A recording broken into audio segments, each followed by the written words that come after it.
Queridos irmãos e irmãs, celebramos hoje a missa da segunda-feira da 31ª semana do tempo comum. Na primeira leitura de hoje, ou no Evangelho, nós vemos que nosso Senhor nos coloca sempre para não levarmos as nossas necessidades em consideração em primeiro lugar, mas sim as do nosso próximo, principalmente aquelas pessoas mais necessitadas, que necessitam da nossa atenção e que não podem retribuir nada por aquilo que nós fazemos por ela. Devido hoje ser considerado o dia de uma festa pagã, que é o Halloween, nós também podemos fazer uma pergunta: a quem de fato nós temos que convidar para entrar na nossa casa, para entrar na nossa vida? Se for o mal, certamente o mal virá e fará o seu reino no meio de nós, dentro do nosso coração. Por isso eu gostaria de falar um pouco sobre esta realidade. Então, o que é a festa do Halloween? Quando que surgiu esse termo? Essa festa já era uma festa comemorada pelos povos celtas desde o ano 500 a.C. Eles prestavam um culto ao Deus da morte, e todas as vezes que chegava esse período, que eles dominavam o Halloween, eles faziam certos rituais. Por quê? Eles acreditavam que naquele dia os espíritos saíam do cemitério, os espíritos malignos, e iam perturbar as pessoas. Então, a partir daí eles ofereciam doces para tentar agradar esses espíritos malignos. É daí que vai surgir fazer abóbora para colocar na casa, para tentar espantar esses espíritos malignos. Pois bem, com o passar do tempo, essa festa se tornou mais pagã ainda, um verdadeiro culto a Satanás. Nas missas desse final de semana eu expliquei o seguinte: a igreja instituiu o mês de novembro como o mês das almas. Dia 1º, as almas que estão no céu. Por isso todos os santos. Quem são os santos? As pessoas que estão no céu. No dia 2, finados, aquelas almas que estão no purgatório. E Satanás aproveitou de tudo isso, pegou o dia 31 para comemorar as almas condenadas, ou seja, as almas que estão no inferno. Por isso que para nós católicos não condiz celebrarmos essa festa. Por quê? Quando você participa de uma festa dessa, começa a se fantasiar, vestir de bruxa, fantasiar seu filho, colocar algum enfeite na sua casa, algum sinal, você acaba permitindo que o diabo entre na sua vida, que você convide o diabo. E a partir daí, não tenha dúvida, o diabo ele vai destruir a sua vida, ele vai destruir a sua família. E os padres exorcistas deixam isso bem claro, que um sinal, por menor que seja, se é maligno, já é um portal, já é uma porta de contaminação diabólica na nossa vida. Às vezes eu entro em algumas casas, aí eu percebo que lá tem alho, pergunto para que é esse alho? Não digo lá na cozinha, né? Que o lugar do alho é na cozinha. Não, fica lá na porta para dar sorte. Percebo que a pessoa tem sal grosso, a pessoa usa certos incensos, a pessoa tem algumas imagens de entidades, de deuses pagãos. E cada um de vocês tem que fazer essa pergunta: será que eu não tenho nada que é do mal que está lá na minha casa? Por exemplo, aquelas figuinhas, né? Aquela mãozinha que as pessoas usam para dar sorte, os cristais. Pessoa que diz que é católica, mas gosta de ir ali no terreiro, gosta de consultar uma cartomante. Tudo isso, além de ser condenado pela Igreja Católica, é pecado mortal, que vai contra o primeiro mandamento da lei de Deus, e ainda por cima, como eu estou falando para vocês, é uma porta para o diabo entrar na sua vida. Por isso que é muito perigoso. Com o diabo não se brinca, porque se a gente invoca, o diabo vem. Se a gente brinca, o diabo vem. Sendo assim, existem duas formas que o diabo age no meio de nós. Eu gosto muito de falar desse tema, porque todo católico precisa conhecer a existência do mal, ou a existência do mundo invisível, dos anjos, É uma verdade de fé, está no coração da nossa fé, está no catecismo da Igreja Católica. Mas vamos entender como tudo começou. Nós estamos vivendo uma grande batalha, um grande combate. Essa batalha iniciou no céu, com a aprovação dos anjos, né? Os anjos passaram por essa prova. Lúcifer não quis submeter à vontade de Deus, nem ele e milhares de anjos. A partir daí eles criam o inferno. Não foi Deus que criou, porque o inferno significa viver longe de Deus. Ora, se eles não estão mais no céu, para a realidade que eles foram criados, eles estão no inferno, esse lugar sombrio onde eles habitam.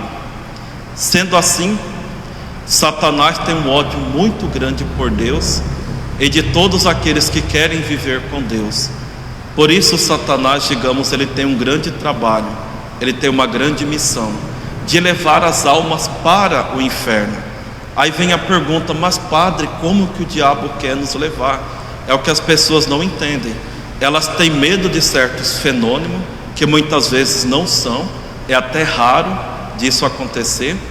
Que o que nós temos que entender é o seguinte: Deus, ele se revela, ele se mostra para quê? Para salvar. O diabo faz o contrário, ele se esconde para perder as pessoas. Então ele não quer se mostrar, ele não quer se aparecer. Sendo assim, existe duas formas do diabo agir.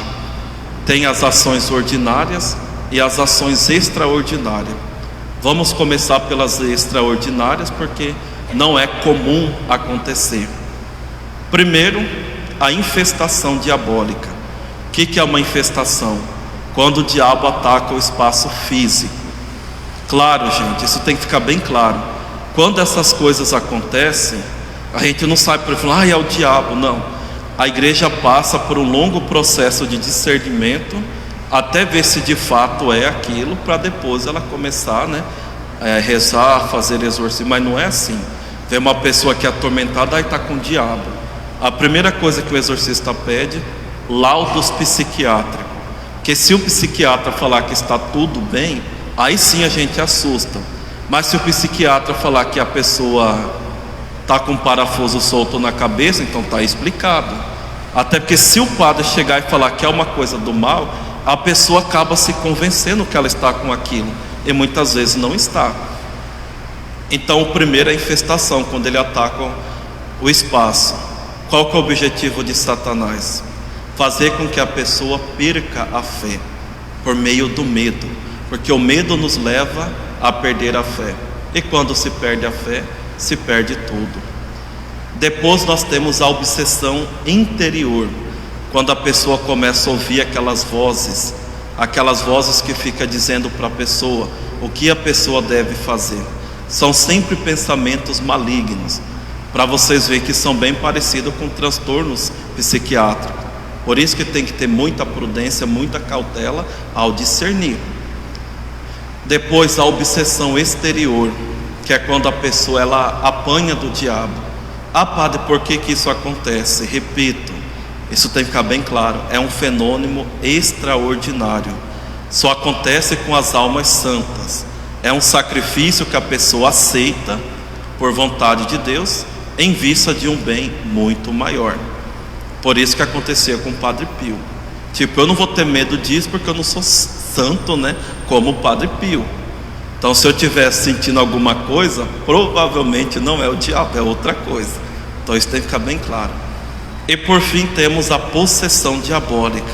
Ai, padre, isso existe? Existe, mas não daquele jeito que vocês veem no filme, Então é quando Satanás, ou um outro espírito do mal, outro demônio, ele acaba dominando toda uma pessoa, e a pessoa tem crise. Essas crises podem ser conscientes ou não. Então essas são as ações extraordinárias do maligno. Agora, como que isso tem que ser tratado? Procurar um padre, conversar, apresentar isso para o padre, e o padre vai saber a melhor forma para conduzir esse caso. Agora vamos para as ordinárias, e é dessas que eu gosto de falar. As ordinárias são as tentações mais perigosas, são as ações mais perigosas, que é justamente a tentação. Muitas vezes a gente não para pensar nisso. Por que que a tentação? Porque o que o diabo vive fazendo 24 horas na nossa vida é nos tentar. Por quê? Porque se nós consentimos no pecado, nós já nos separamos de Deus, que é o que Ele quer que aconteça, a separação. E pior, se nós morrermos no pecado, é o que nós meditaremos a partir da manhã no mês das almas, nós não iremos para o céu, nós vamos direto para o inferno, onde Satanás está. Por isso que o mais perigoso não são as ações extraordinárias do maligno, mas sim as ações, não são as extraordinárias, mas sim as ordinárias, as tentações. É interessante que muitas vezes nós não cremos nessas verdades, mas o diabo ele crê, ele sabe muito bem disso.